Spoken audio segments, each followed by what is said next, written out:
Welcome back to No BS Sports Talk. Baseball season is right around the corner, and we are super excited. Today, we are going to get into our top 10 free agent signings of the offseason. We are going to be evaluating them based on how we think they are going to affect a team's ability to win. Not about how good the player is, not about how much money they're making, just simply what is their contribution to the team going to be. All right. So without further ado, let's get into it, starting with number 10, Harrison Bader to the San Francisco Giants. Wyatt, take us away. I mean, I think it was a great signing. I mean, I think your only worry is, obviously he's pretty good defensively. I think they'll throw him in center field there and move Lee to right. And I think their big problem last year was their outfield defense. Mhm. And I think they fixed that problem. I'm a little worried about the offense. But if he gets on base, they have people in that lineup that can bring him home. So, I mean. Yeah, look, he's, I want to say he's fast. He doesn't steal a lot of bases. See, career, he's hit 247, 88 home runs, 222 RBIs. Last year, he hit 277. So definitely one of his better years last year offensively. He hit 17 home runs, not a lot of RBIs. He only had 54 last year. But 2021 Gold Glover, definitely going to be a major contribution to that team offensively or defensively. Not much of a contribution offensively. I think the thing for me that puts him in my top 10 is I think he fits the culture that they've been building in that clubhouse. With the new manager, Tony Vitello. Yeah, and then with a lot of the young talent, they have Drew Gilbert. I think he's going to fit in very nicely. I think he's going to be fun to watch. I also think it's huge just to move Lee to right field. I think that helps the outfield defense out so much. I agree that outfield's going to be looking a lot better, especially defensively. Projected hit in the bottom of the order. Giants are looking at most likely Harrison Bader in center, Helio Ramos probably in right, and then Jung-Hoo Lee in left. I think it'll be Ramos in left. You think it's going to be flipped? I think Lee will move to right, yeah. Yeah, I agree with you there. I mean, outfield was not great last year. Helio Ramos is not a good outfielder. Love his bat, but hopefully he gets better this year. He was really hard to watch in left field. I believe it was his first full year as a starter. Mm-hmm. Before that, I think he was like the fourth guy, but he's a good young guy. He'll be good. Yeah. No, I'm sure he'll get better, but he's traditionally been there for his bat, which has still been a little underwhelming. We'll see how he does this year. He's only projected to hit 254 with 22 home runs. If your left fielder is going to hit 254, you want to probably see him over 30 home runs. So we'll see what he does this year. But yeah, Harrison Bader, he's going to be fun to watch. I think it was a great signing by the San Francisco Giants. Yep. Moving on to number 9, we have Framber Valdez to the Detroit Tigers. Good move. I mean, obviously he's not the ace, right? We all know who the ace is there, but I mean, that's that 1-2 punch might be in talks for best in baseball. I'm with you there. Yeah, 2-time All-Star, won the World Series in 2022. Projected to do really well this year. Projected to have a 3.52 ERA. Projected to win a lot of games. Definitely think it adds one more arm to the Tigers' rotation that they were kind of missing. Had a really good year last year. 3.66 ERA and almost 200 strikeouts, 1.24 WHIP. Went 13-11. So he's gonna be fun to watch. Right, Scooball has been obviously absolutely lights out, and I think he's gonna continue to do that. And knowing that Valdez is behind him in that rotation, I think is gonna help that team a lot. Reason he's only at 9 for us though is just in terms of how good the Tigers are going to be. I think they're going to win a few more games because of Valdez, but I still think they have a lot of holes offensively. So I don't know how much Valdez is really going to translate to a better playoff run for the Tigers. We'll see, but that's why he's a little bit lower, despite him probably being top 3 free agent pitchers from this offseason. Yeah, I mean, offense definitely worries me for sure. But that 1-2 punch is going to be fun to watch, and you got to think they're probably thinking into the future if, their ace might be gone next year. So he could be the number 1 guy after this year. So I think he's capable of that for sure. That's another good point. I mean, the Tigers got to think about if they have to trade Scooball at some point. Is he a He's a free free agent? agent after Yeah. this year. If After they're this not year, able to pay him, they got Valdez on a 3-year, $115 million contract, so it does give them room to figure some stuff out next year. that's ace Um, money right there too. that is ace money right there for sure. But good move. Definitely a good move. He's gonna be fun to watch. Shout out Spencer Torkelson, by the way, from my hometown. Went to high school 20 minutes away from my Mm-hmm. house. Never met him, unfortunately, but he's obviously way older than me. Moving Yeah. on to number 8, we have Ranger Suarez to the Red Sox. One-time All-Star, had a 3.2 ERA last year, went 12-8 in 157.1 innings pitched, 151 strikeouts, and a 1.22 WHIP. I think it's a good addition. I think they have a good young core over there in Boston. I'm so excited to watch a lot of those guys. Mm-hmm. It's a fun rotation too. I think they're gonna win a lot of ball games this year. I think if anything, I think they could use maybe another bat. Mm-hmm. But I mean, you gotta look at that rotation and be pretty excited about it, I feel like. Yeah, well, I mean, they signed Wilson Contreras, who He's playing has been, first. yeah, who's been decent. Yeah, Trevor Lineup looks Story, who good. had a healthy year last year. Yeah. But yeah, I mean, looking at their projected rotation, I mean, their first 3 guys are all projected under 4 ERA. So that's a really good sign for them. Like you said, very young team, a team that's constantly getting better, and a team that I think is going to be a little bit of a surprise this year. I think I think they have a really good chance of finishing second in their division next year and getting into that wild card round. And I think having Ranger Suarez in that rotation gives them a little bit more depth with pitching that could allow them to maybe get past that wild card series this year. So I'm looking forward to watching this team play. A good young core. Roman Anthony out there in the outfield. Probably going to be an MVP candidate here in the next few years. I mean, he's a stud. You got Duran out there. I mean, they're clustered with the good outfielders. Mm-hmm. Um, and then Mayer out over there at third. I think he's going to have a big year too. But I'm excited to watch him. That's going to be a good team. Yeah, I agree. All right, at number 7, we have Josh Naylor to the Mariners, who they re-signed after receiving him in a trade middle of the year last year. Immediately impacted that offense and was a huge part in the reason that the Mariners were able to make the playoff run that they did. And Josh Naylor, he's quietly been probably one of the best bats in the league. He hit .295 last year with 20 home runs and 92 RBIs and an .816 OPS. Yep. It's just a really well-rounded team now. Yeah. Yeah, I mean, obviously, right, you got Cal Rayleigh at catcher, who's delivering some power, and then after that, you got Julio Rodriguez and Josh Naylor, who are going to hit close to 300. Also Brendan Donovan in the leadoff at third base. All guys are going to hit close to 300. I mean, the reason he's a little bit lower in the top 10, the reason we have him at 7 is just because he was on the team last year. It's not necessarily a new addition. So we'll see. I mean, I think that he's going to contribute to the Mariners winning more games overall. Absolutely. And hopefully lead them to another winning their division again next year. And hopefully carry a little bit more momentum in the playoffs, and they can make a little bit of a better run. But no, that team's young, that team's good, and they're going to be really exciting to watch. And little side note, their pitching staff is entire starting 5 rotations projected under a 4 ERA this year. Yeah, I don't know if there's any other team in baseball.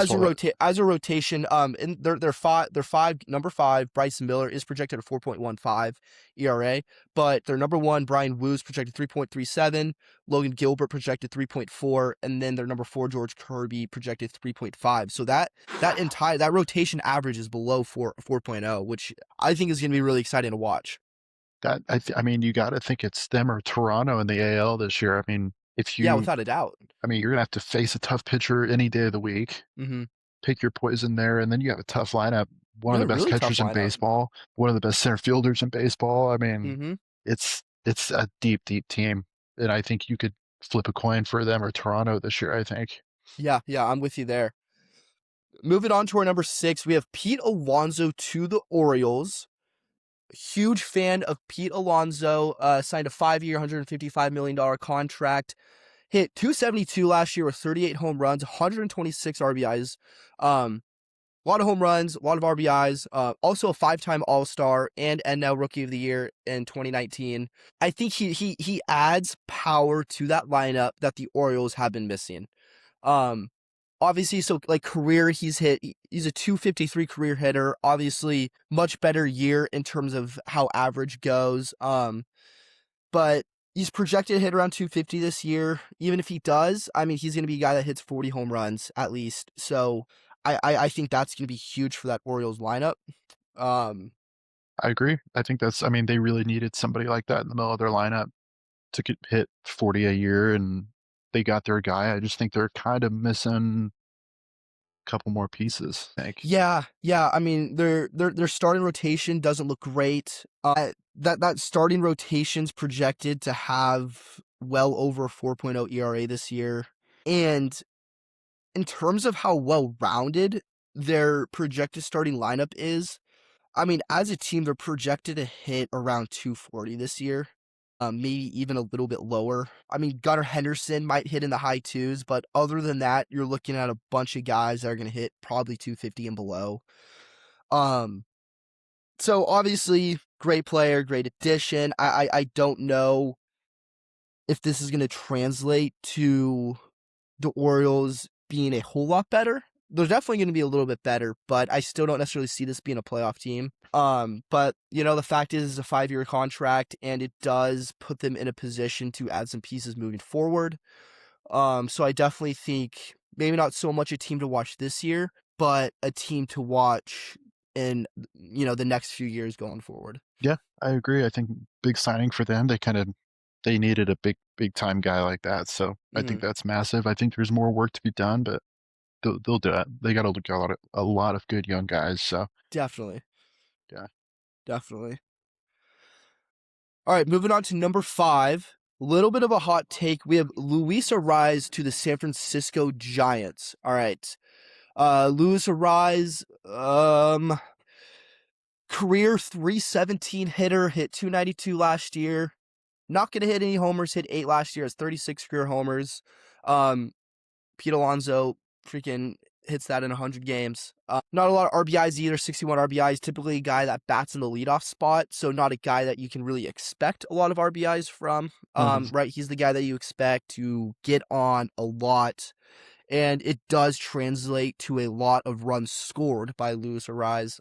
But 2 times All-Star, won the Silver Slugger twice in 2022 and 2023. The reason we have him so high is we do think this fills a really big hole that the Giants had in their lineup. Yeah. Casey Schmidt, before the signing, was projected to be their second baseman. And he's a young guy, but a guy that really hasn't lived up to his expectations. Yeah, Mhm. I think that's fair to say. Yeah. Yeah. I think it's a perfect signing for a lot of reasons. I think first off, kind of like what you touched a little bit there is you get him on at the beginning of the game, and you have guys behind him that Devers, Chapman, Hmm. Adames all can easily hit over, I mean, at least 25, 30 bombs a year. So, I mean, Yeah. I think that's their plan this year is to get, him and young Julio on base and let the other guys swing for the fences. I think it's going to be a high strikeout team. Hmm.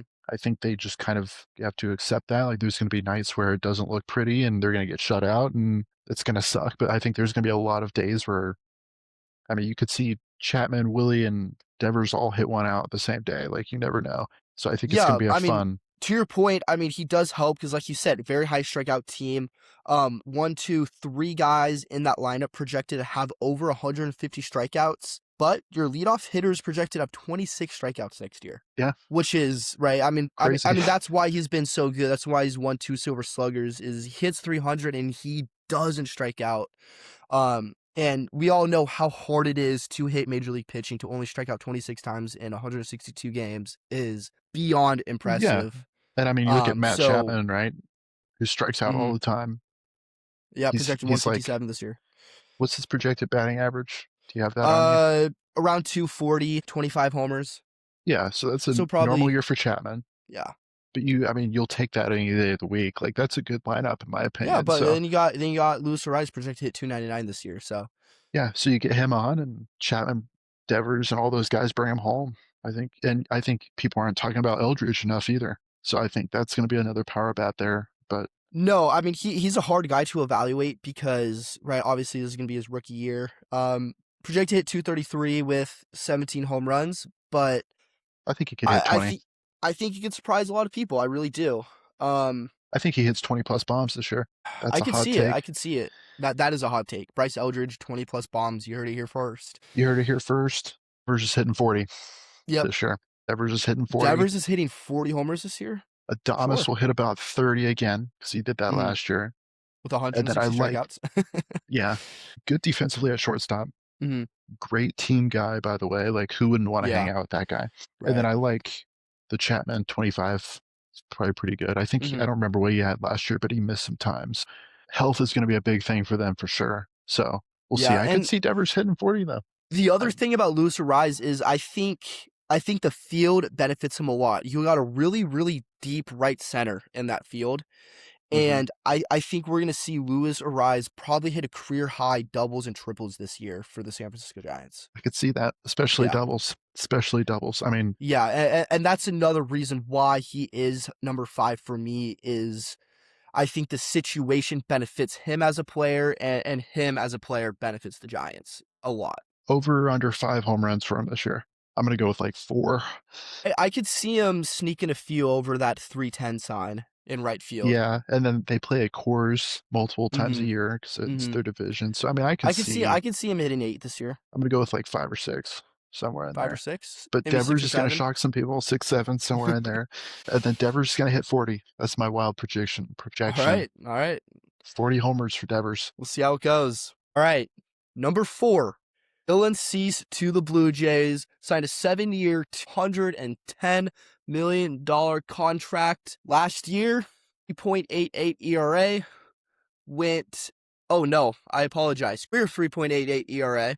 Last year went 8-12, had a 4.55 ERA with 168 innings pitched and 215 strikeouts. You always love it when you see starting pitcher over 200 strikeouts in a season. Mm-hmm. Definitely beefs up this Blue Jays rotation, in my opinion. We do have him a little high. I'm a huge fan of him. Wyatt honestly might disagree with us having him in the 4 spot. But one of the reasons I have him so high is we saw how good the Blue Jays did last year, went to the World Series. Adding another guy who's projected to have a sub 4 ERA this year only helps that team. Absolutely, and I think So, I mean you look at his 8-12 record. Didn't get much run support this year no. in San Diego, and he's not gonna have to worry about that in Toronto. He's gonna be in the run support. He's gonna have a much better year this year. He's projected to go 12-9 with a 3.68 ERA and a 1.22 WHIP. Over 100 strikeouts. Right, we're looking at tremendous improvements in his projected numbers than in 2025. So that's another situation where the team that signed him, I think, is going to improve his ability to have a good season. And then with that, his ability to have a good season is going to benefit the Blue Jays a lot this year. Yeah, no, I think it definitely deserves the top 5 spot. I think the more you think about it, like you can't deny that it's one of the best signings this offseason. I mean, 100%. they're a very strong team, and that was one of their very few weak points. And I think they got probably the best guy available, I would say. So Yeah, for I the think so too. rotation, that's gonna be a fun team to watch. Blue Jays are gonna be super fun to watch. They're my World Series favorites in the AFC or AFC, AL. ALC in the AL. Yeah.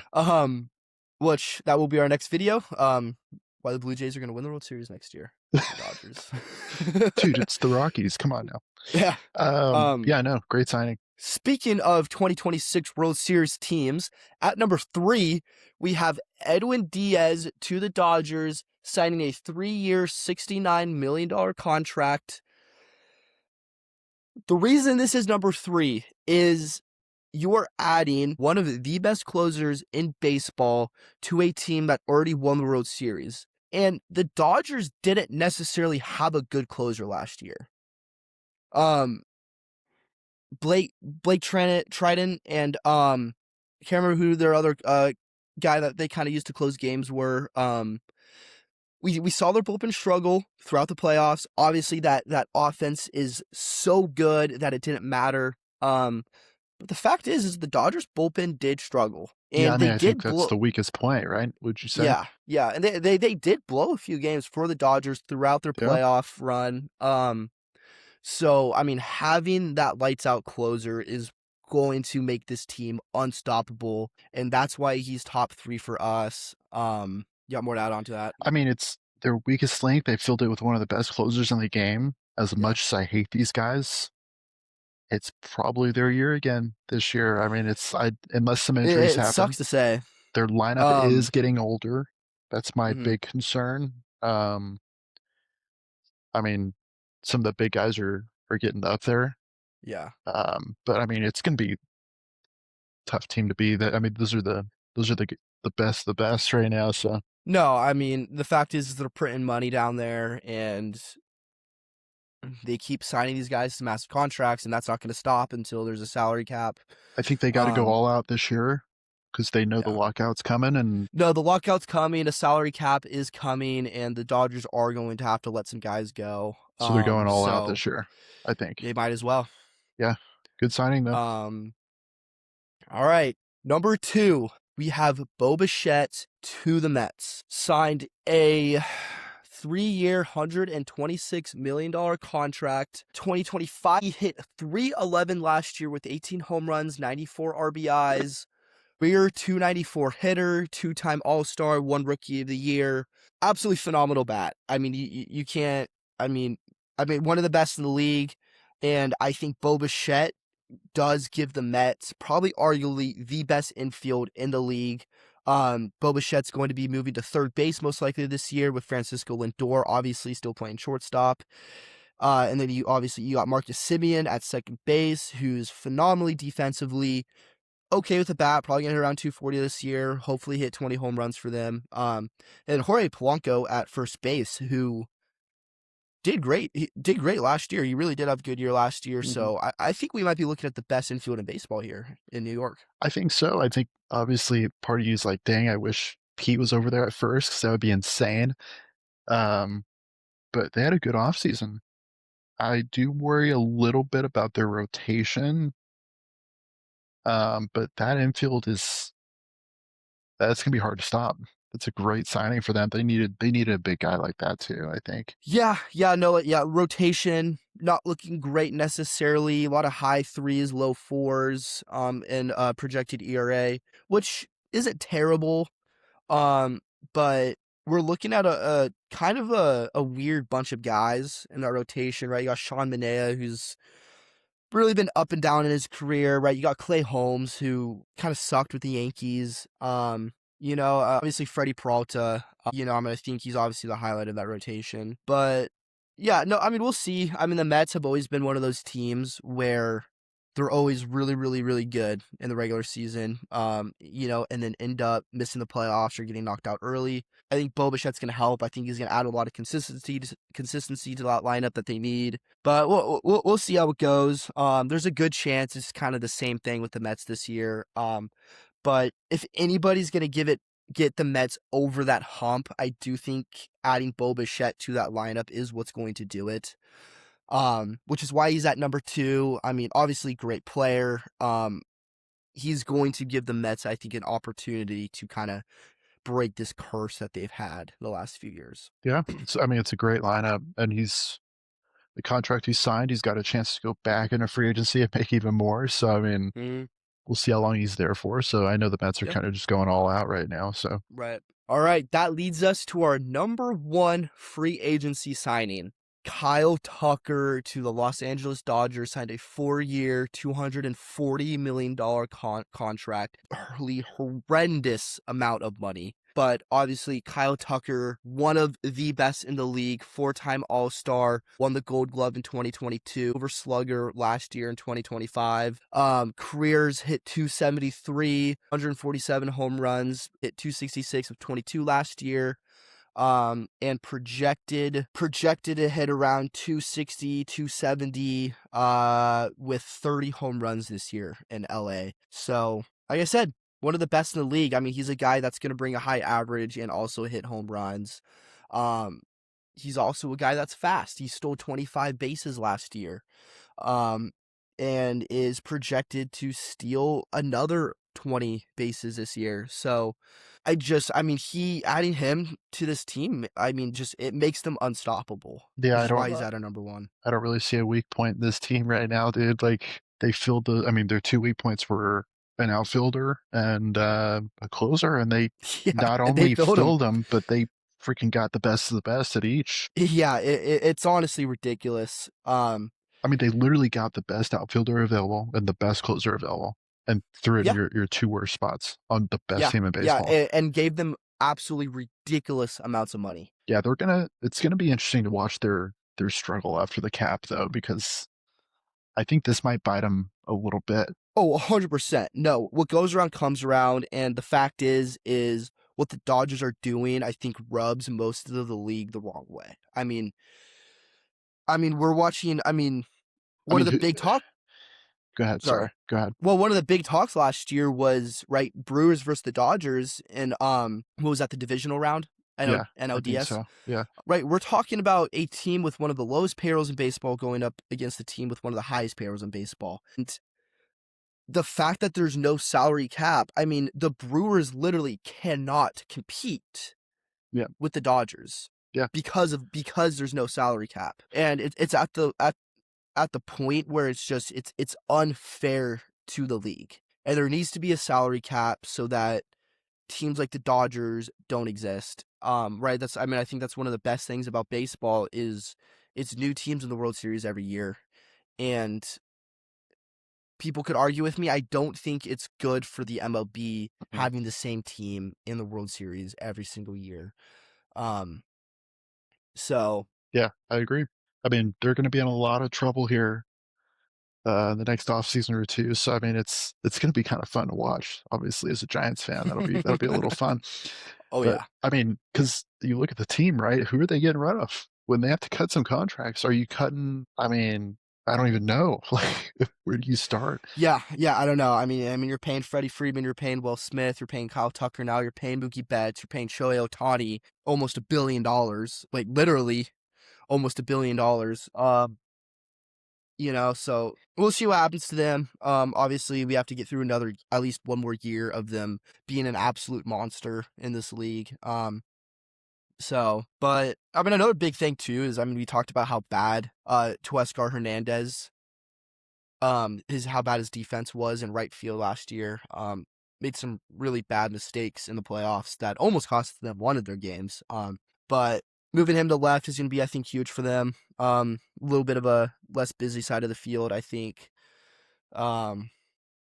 So yeah, yeah. You're looking at one of the best outfields in the league, probably offensively. And yeah, gonna be Dude, forced to be reckoned with. next off season they only have Max Muncy and Blake Trinan coming off the books. Yeah, they're gonna be in severe financial trouble. 2028 they have club option with Tyler Glasnow,